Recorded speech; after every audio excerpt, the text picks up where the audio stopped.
All right, I don't even know what to say. I'm gonna try and, capture my immediate reaction to that.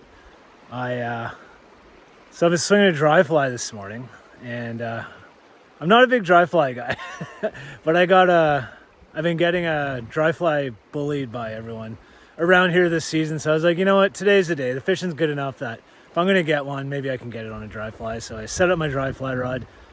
Didn't even have a dry fly. My buddy had to give me one, and fished a couple runs, didn't touch anything, and then kind of in some heavy, deeper, kind of more turbulent water. Wasn't even swinging that great, and I was just coming across, and I just had it in the back of my head. I'm like, this is dumb. I'm never gonna catch anything. And man, it just smoked that dry fly. Like, it was incredible.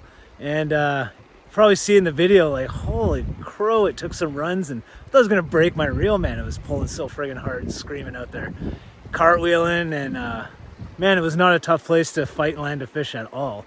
And yeah, we managed to get it in. I don't know how that little tiny hook just stayed in his mouth of that whole killer fight. And man, I thought he was coming off so many times because it's just a little hook, barbless too. So you're like, there's no way. But I made peace of that halfway through the fight. I'm like, this is incredible. Like, that was such a cool take, and big runs. And if I don't land this fish, I'm cool with that.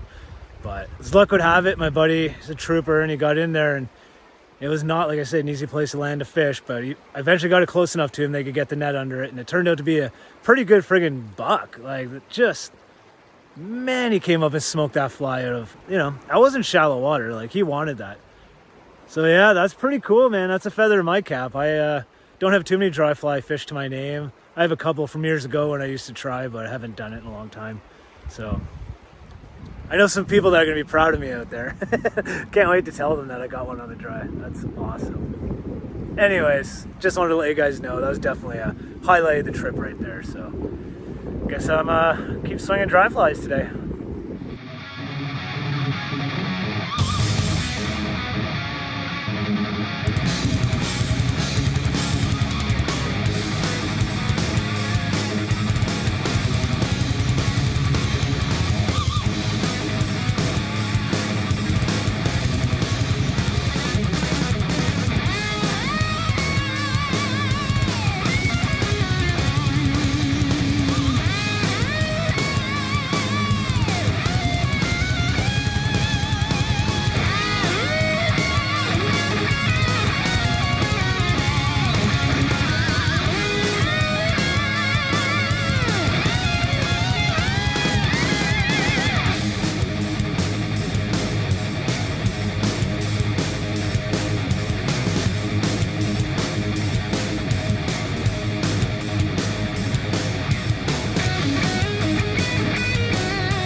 Welcome back. Thanks for tuning in. Hope everyone's doing well.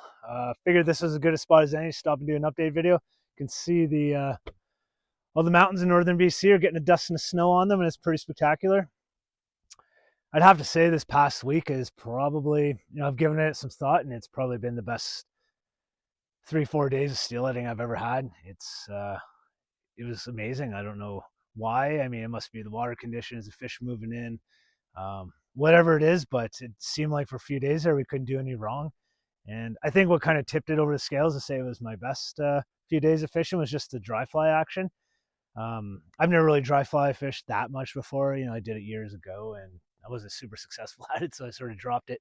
But this year, man, like we were catching so many fish on wet flies that you just had to try dry fly. It'd be silly not to. And sure enough, it worked. And my buddy that I was fishing with does a lot more dry fly fishing than I do, and he had a whole bunch of encounters, so many boils and swirls and fish on. But the one I like the most is I was standing right beside him. We were just chatting, and he was swinging his dry fly through a run. It was just skating across the surface, and I was just watching it.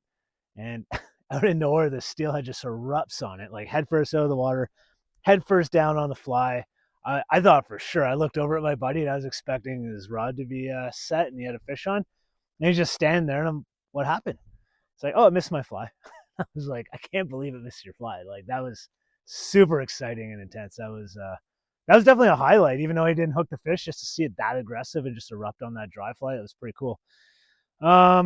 He's gone now, my buddy, and I'm by myself. So I think I'm gonna go after some of these side quests, side adventures that I've had on my list for a few years. And I checked them out earlier in the season, but the water was too high and dirty. So it's been a while. It's been like 5 weeks since then. So now that everything's cooled off at night and the rivers have dropped and cleaned up, I think this is the perfect time to go explore these places. Maybe I get something, maybe I don't, but either way, I'm cool with it. I just want to check these places out, and I know they do have the potential for some big fish and a lot of fish. And if that works out, then great. And if it doesn't, it's okay, man. I just like exploring stuff. I would also ask if, you guys have any. I've been thinking about it, and it's, I keep putting videos together the way I think you might like to watch them. But if you guys have suggestions on maybe how I format them, or put them together, or edit them, yeah, feel free to tell me. I mean, I want to learn and grow, and make the best videos I can. So if you got any feedback for me on that, just put them in the comments, or shoot me a message if you want, and yeah, I'll take that into consideration. So that's about it. I hope you guys again are doing well, and yeah, it's been such a good trip to this point, and yeah, I'm looking forward to the last week, and see if we can't find some new stuff, and that's it. So yeah, take care, and we'll talk to you next time.